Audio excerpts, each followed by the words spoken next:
Hello दोस्तों, आप सबका स्वागत है हमारे the mind blowing Buddha channel पर। दोस्तों, आपको पता चल गया होगा कि आज के इस वीडियो में हम किसके बारे में चर्चा करेंगे। तो बिना समय गवाए चलिए हम वीडियो को स्टार्ट करते हैं। दोस्तों, मनुष्य का मन बहुत ही चंचल होता है और इसलिए मन में कई तरह के विचार उत्पन्न होते हैं। दोस्तों, मन में विचारों का आना गलत नहीं है, लेकिन मुश्किल तब हो जाती है या विचार ऐसी परिस्थिति में गलत होते हैं जब मन में अश्लील विचार आते हैं। कभी कभी तो ना चाहने के बावजूद भी मन में अश्लील विचार आते हैं। अगर आपके मन में भी ऐसे विचार आते हैं तो गौतम बुद्ध की इस कहानी से आपके विचारों में जरूर बदलाव आएगा। तो दोस्तों, कहानी को स्टार्ट करने से पहले आपसे हाथ जोड़कर निवेदन है कि वीडियो को लाइक करके हमारे द माइंड बुद्धा चैनल को सब्सक्राइब जरूर कर ले, क्योंकि इसी प्रकार के वीडियो हम आपके लिए हमेशा लेते रहते हैं। दोस्तों, कहानी का नाम है अश्लील विचारों को कैसे रोकें। चलिए दोस्तों, हम कहानी पर आते हैं।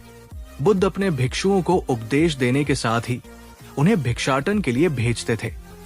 एक बार उन्होंने अपने भिक्षु भरत को भिक्षा लेने के लिए एक श्राविका के घर भेजा। भरत पूरे रास्ते मन में ये सोचते हुए श्राविका के पास गया कि आखिर आज भिक्षा में क्या भोजन खाने को मिलेगा, क्योंकि भरत चंद्रवंश के राजकुमार थे और बुद्ध के सानिध्य भिक्षु के रूप में दीक्षित हुए थे। हमेशा भरत को महल में खाने के लिए स्वादिष्ट पकवान मिलते थे, लेकिन आज भिक्षा के रूप में उसे जो भी मिलेगा संतुष्ट होना पड़ेगा।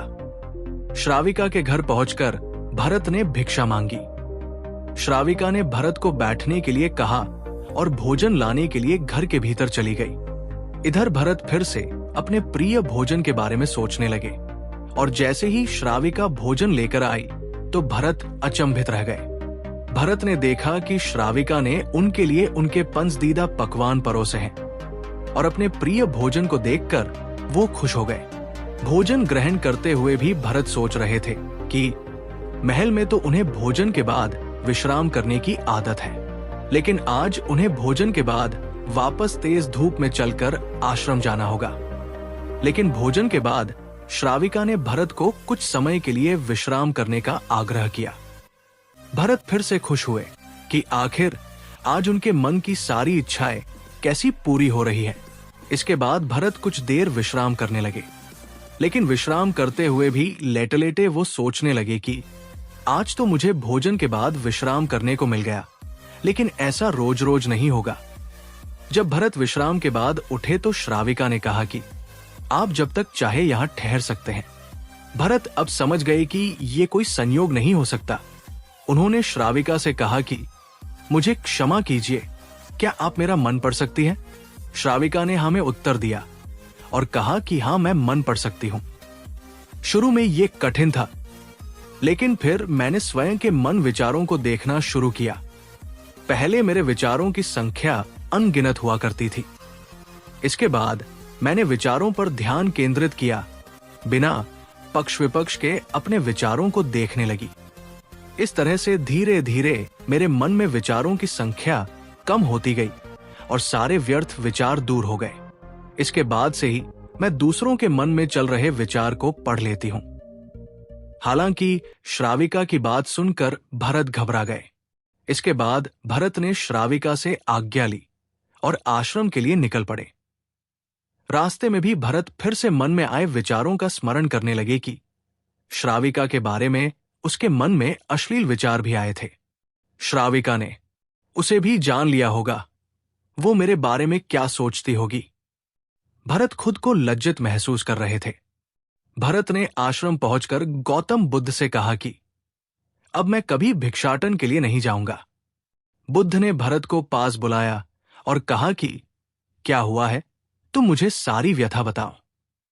भरत ने सारी बातें बुद्ध को बताई।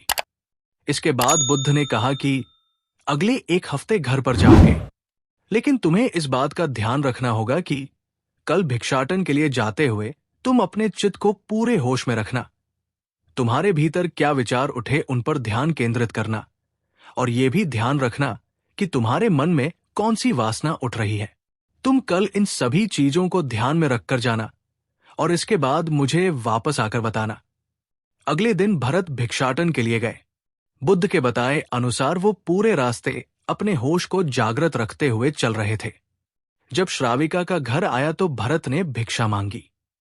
उसके भीतर कोई वासना नहीं थी और ना ही कोई विचार उत्पन्न हो रहे थे, क्योंकि उसने अपने मन को पूरी तरह जागृत रखा था। भरत ने भिक्षा ली और आश्रम चला गया। भरत ने बुद्ध को प्रणाम किया और कहा कि आज उसे जिस आनंद की अनुभूति हुई वो पहले कभी नहीं हुई। तो दोस्तों, ये वीडियो आपको कैसी लगी कमेंट में जरूर बताएं, और अगर अच्छी लगी हो तो वीडियो को लाइक करके हमारे the mind blowing Buddha channel को सब्सक्राइब जरूर करें। नमो बुद्धाय।